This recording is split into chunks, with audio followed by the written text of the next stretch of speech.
Thank you. So the note I take back to the group here is somewhere between shit and terror as a pedagogy, and we'll workshop that during the day.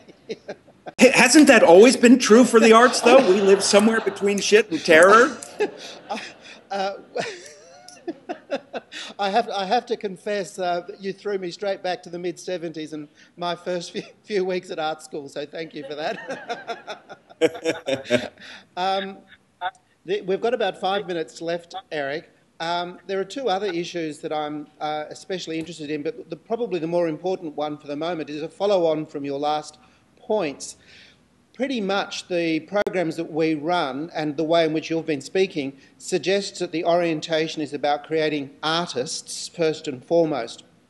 But the reality is that most of our graduates won't be earning their income as artists, but they'll be using their degrees in a range of ways. And I was wondering if you'd like to speak a little bit about how we should be orienting our courses, recognising where our graduates are likely to end up.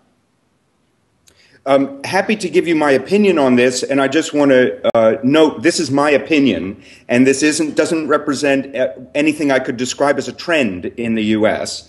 But my opinion is, certainly based on research where we see in the U.S. that at best 10% of our graduating students, even from our very best conservatories, are likely to have anything that looks like a traditional career in the arts, that just plain doesn't exist anymore. But I am mindful, you mentioned your own youth. In my youth, we used to use a phrase, the art of bricklaying. There was thought to be an artistry to anything you engaged in the highest level of expression. So for me personally, and I think again the tools of what we call teaching artistry in the US, develop this feel for, and I would almost call the skill to access your artistry in any medium you have your hands on.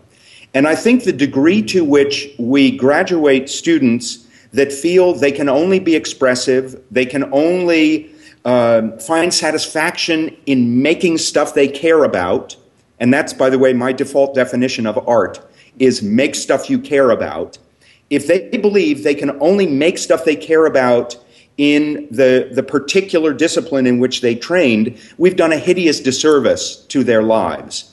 So I think a big part of the training of an artist is not just capacity to really maximize your chances within the silo of the art form, but actually to have an expansive and flexible capacity to apply your artistry to anywhere you choose to invest your attention, your care, your love, your wish to make stuff you care about.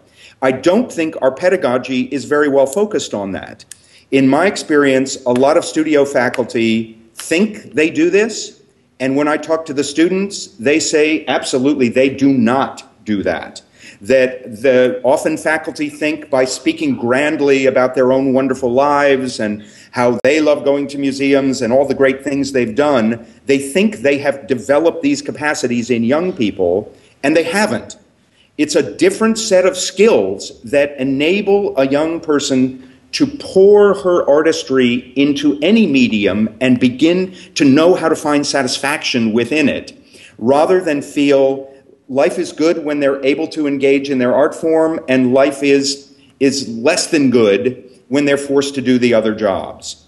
And the one other thing I would add, what we found in the US, is through this role of teaching artistry, which is a slightly misleading term to describe the many other ways an artist can work in the world, developing communities. We now have a Peace Corps for musicians.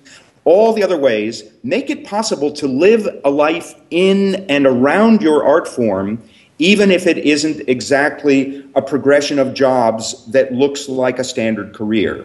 So I think a big question for all of us, and I would leave you with this as a challenge for your gathering, what are the skills, what are the capacities that enable a young artist to have her artistry so at the ready that she can pour it delightedly into any medium and find the satisfaction of making things she cares about in the variety of opportunities that life provides, and not just those few opportunities within the art form she's likely to find.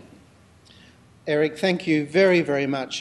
We're hugely appreciative of your time this morning and wish you all the very best for your workshop in Brisbane next week, I think it is, and the rest of your time in Australia. Yes. Thank you very much indeed. Well, it's my pleasure, and greetings to everyone. Please know you have my... Thank you. Goodbye. Thank you. Bye-bye.